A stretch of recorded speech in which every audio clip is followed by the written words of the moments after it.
Selamat pagi saudara, jumpa lagi bersama saya Jumadi di program Sapa Jambi. Dan pagi hari ini kita akan bahas yaitu bagaimana pemerintah Desa Ibru melakukan ketahanan pangan dan memproduksi air untuk kebutuhan masyarakat desa itu sendiri. Dan untuk mengetahui lebih lanjut kita langsung aja ngobrol sama Kepala Desa Ibru, Pak Arman. Selamat pagi Pak. Selamat pagi. Apa kabarnya hari ini Pak? Alhamdulillah sehat. Pak, boleh izin Pak, apa-apa sih Pak program yang dilakukan oleh pemerintah Desa Ibru khususnya untuk kebutuhan air di desa itu sendiri gimana sih Pak? Alhamdulillah Desa Ibru itu adalah desa yang kecil, tapi potensi yang di Desa Ibru sangat luar biasa. Pertama, potensi yang sangat luar biasa itu adalah sumber air bersih yang melimpah, yang alhamdulillah juga sekarang juga seluruh masyarakat Desa Ibru itu sudah menikmati air bersih ini ke seluruh masyarakat, dan bahkan kita sudah mengalirkan juga ke Desa Sukadamai, diolah oleh badan usaha milik desa. Dan manfaat dari air ini juga banyak kepada masyarakat, terutama juga kita mempunyai program yang sangat luar biasa itu Budi Damber. Itu airnya juga dari air bersih ini yang kita olah, yang kita seluruh masyarakat juga kita kasih Budi Damber ini, dan air bersih ini juga bermanfaat ke rumah-rumah warga dan disalurkan ke setiap tempat-tempat yang sangat penting. Nah, itu di awal gimana sih Pak Kades sampai bisa mengalirkan ke air itu, dan boleh jelasin sumber air itu dari mana dan apakah setiap musim kemarau air itu tetap ada atau gimana? Sumber air kami itu dari mata air asli yang keluar dari tanah di jurang. Airnya sangat bersih, sangat luar biasa. Dan pada tahun 2008 kita punya program dari pemerintah pusat, yaitu program dari bantuan dari pusat pemberdayaan air, dan kita membuat embung dan kita membuat menara air, dan dari hasil inilah dari 2008 hingga sekarang air ini telah dikelola oleh badan usaha milik desa dan bermanfaat pada masyarakat. Nah, itu awal mulai dioperasikan, mulai disalurkan ke masyarakat Desa Ibru itu sejak kapan tuh Pak Kades?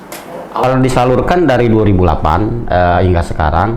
Kalau air kami ini dari saya masih kecil pun belum ada pun memang sudah sumber air ini sudah dinikmati oleh masyarakat. Cuman dulu masyarakat ini tidak selalu datang ke tempatnya cukup lumayan jauh dan curam. Nah, dengan adanya program dari nasional itu alhamdulillah sekarang memang sudah bermanfaat ke masyarakat seluruhnya. Berarti masyarakat Desa Ibru sudah bisa menikmati air itu berarti Pak Kades ya? Sudah, alhamdulillah. Apalagi sekarang di musim kemarau seperti saat ini, air kami ini alhamdulillah ini suatu berkah bagi Desa Ibru, tidak kering, dan bakal dari desa-desa luar juga di musim kemarau ini datang ke desa kami untuk mengambil air. Oh, berarti desa lain juga banyak datang mengambil air dari Desa Ibru sendiri Pak Kades ya? Iya, itu salah satunya. Dan sampai saat ini sudah berapa rumah yang dialiri dari PDAM Desa itu sendiri Pak Kades? PDAM yang telah dialirkan di Desa Ibru itu lebih kurang 500 kakak, itu juga termasuk dengan Desa Sukadamai. Cukup banyak juga Pak Kades ya? Ya. Berarti dengan dialir itu mungkin pembayarannya gimana Pak? Apakah lebih murah atau gimana untuk warga Desa Ibru itu sendiri Pak? Alhamdulillah kalau biaya konsumen kita sesuai pemakaian dengan per kubik itu 2.500. Menurut kami ini cukup murah, karena bagi kami fungsi dari badan usaha desa salah satu adalah untuk kesejahteraan masyarakat. Dengan 2.500 ini adalah subsidi yang kita lakukan kepada masyarakat. 2.500 ini per kubik 1.000 liter. Jadi tergantung pemakaian per bulan. Seandainya kita pemakaiannya kita besar, ya tinggal kita hitung kubiknya. Kalau sebulan itu 10 kubik, lebih kurang 25.000 sampai 30.000. Untuk kubiknya, berarti jauh lebih murah dan lebih efisien juga berarti Pak Kades ya? Jauh lebih murah dan efisien. Berarti air itu sekedar bukan untuk minum aja ya, berarti untuk kebutuhan sehari juga dipakai untuk masyarakat desa itu sendiri berarti Pak Kades ya? Ya, semuanya masyarakat Desa Ibru selain untuk minum, untuk mandi, dan untuk sayuran juga kita gunakan air kita itu. Berarti selain itu kan juga membutuhkan biaya yang cukup besar juga Pak Kades sebelum produksi, mungkin untuk biaya kebutuhan pipa atau peralatan lainnya itu gimana Pak Kades awalnya? Ya, kita di sini kita mempunyai tim-tim sebagai tim lapangan untuk masalah kebocoran, pergantian pipa.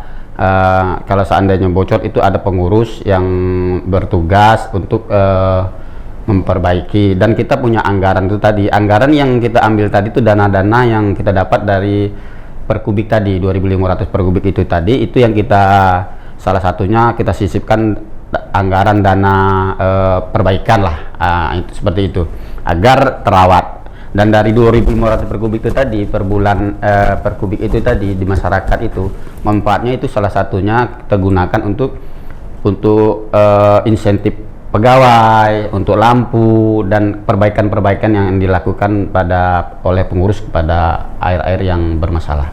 Berarti pegawai atau pekerja yang melakukan operasi itu berarti masyarakat desa setempat berarti ya? Ya, masyarakat desa setempat.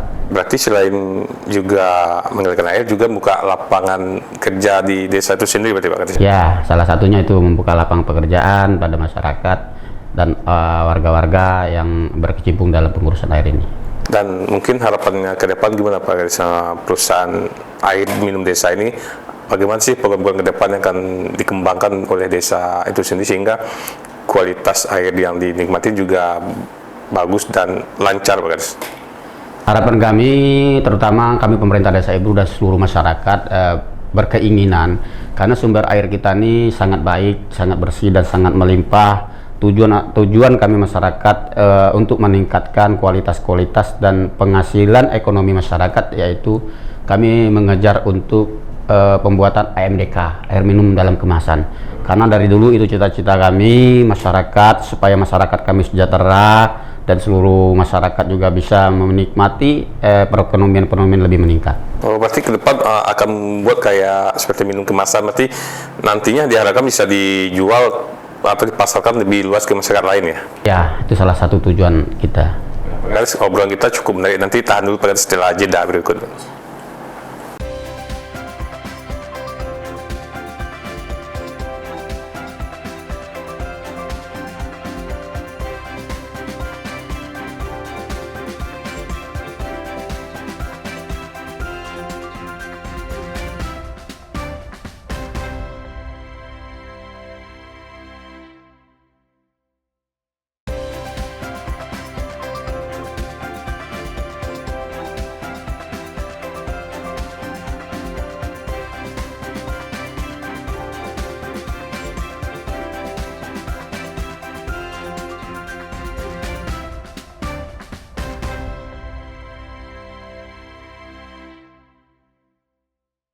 Selamat pagi saudara, dan kita lanjutkan lagi obrolan kita bersama Pak Kades Desa Ibru.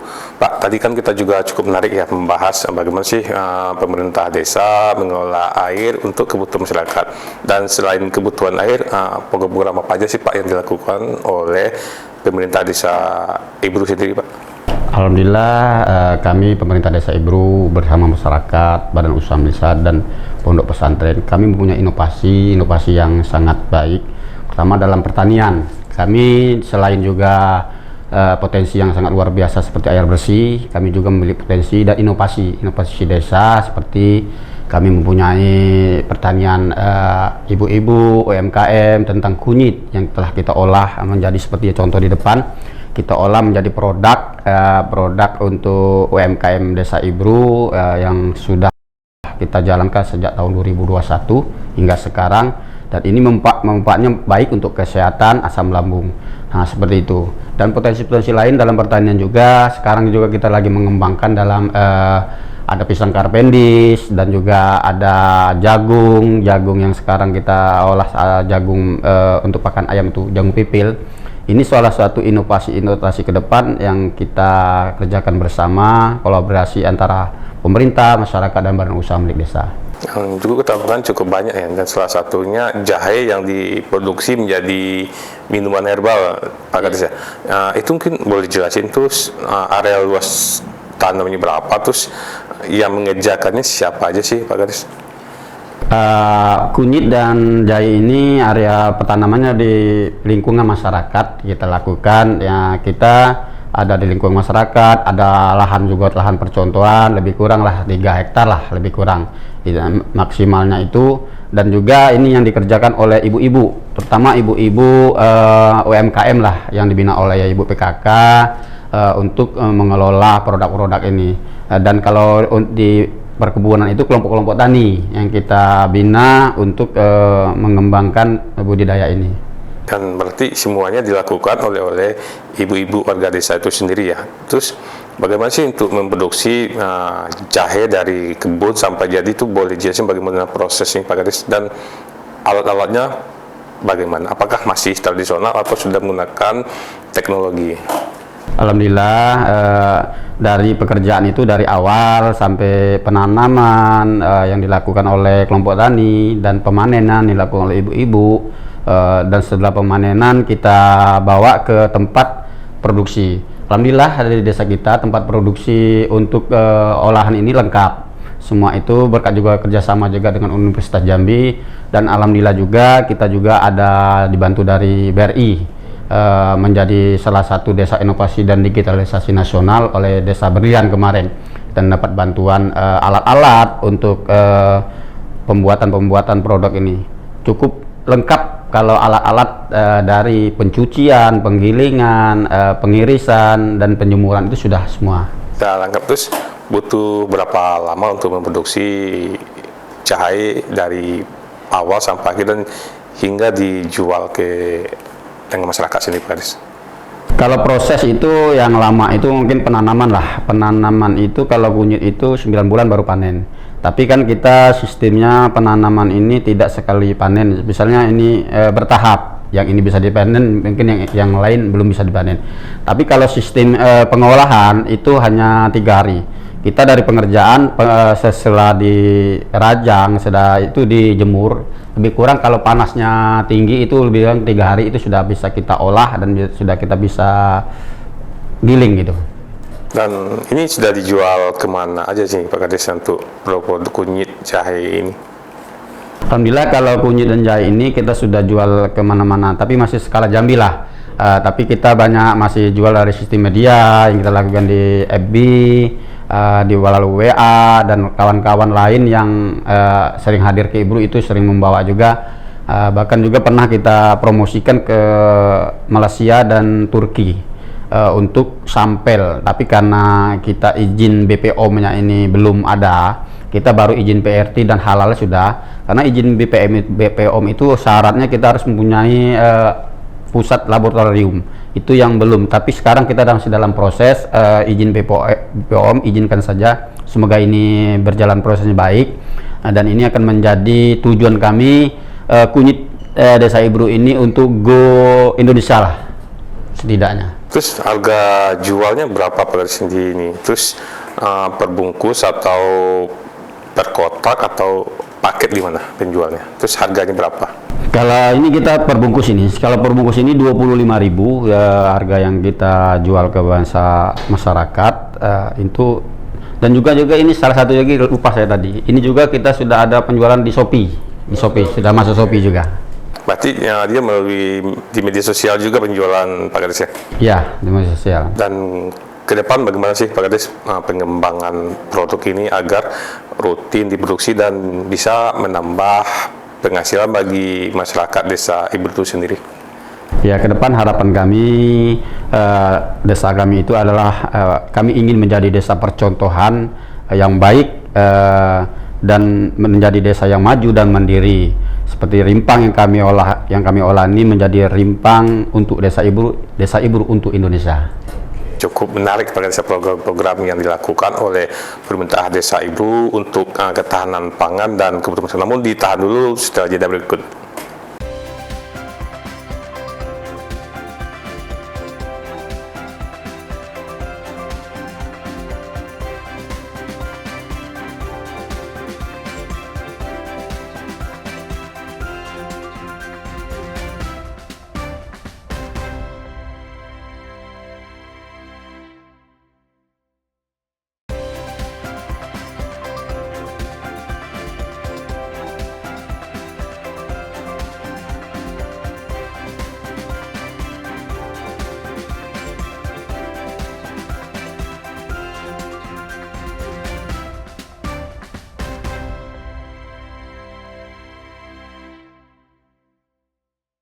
Ya, saudara, kita lanjut lagi obrolan kita bersama Pak Kades Desa Ibru, yaitu Pak Arman, terkait bagaimana program-program yang dilakukan di Desa Ibru sendiri. Dan kita langsung ngobrol lagi. Pak, tadi kan banyak ya program-program yang sudah dilakukan oleh pemerintah Desa Ibru, mulai dari kebutuhan air bersih dan pertanian dan khususnya kunyit ya, dan diproduksi menjadi minuman herbal. Dan selain itu apa aja sih Pak program-program yang dilakukan oleh pemerintah Desa Ibru sendiri, Pak? Ya, alhamdulillah kami pemerintah Desa Ibru itu salah satu tujuan kami adalah pemberdayaan dan kesejahteraan masyarakat. Salah satu contoh yang telah kita lakukan kepada seluruh masyarakat, kami memberikan bantuan kepada seluruh masyarakat seperti budidaya lele dalam ember. Nah, ini sangat luar biasa bagi kami, pemerintah desa, karena keberhasilan kita lakukan kepada masyarakat, dan masyarakat juga sangat menyambut dengan program ini. Setidaknya kami di dalam budidaya ember itu selain lele, kita menanam sayuran aquaponik, dan ini manfaatnya dari sayuran itu juga kita olah untuk makanan sehari-hari. Ikan lele pun seperti itu.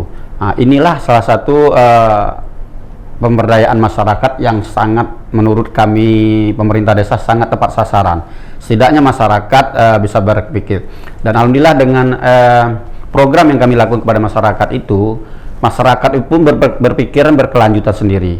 Walaupun belum tidak kita lanjutkan program itu, tapi masyarakat dengan keinginan sendiri untuk membeli sendiri ikan lele ini dan sayuran ini, karena mereka sudah merasakan hasil dan nikmatnya. Setidaknya bisa mencukupi untuk makan bergizi mereka sehari-hari.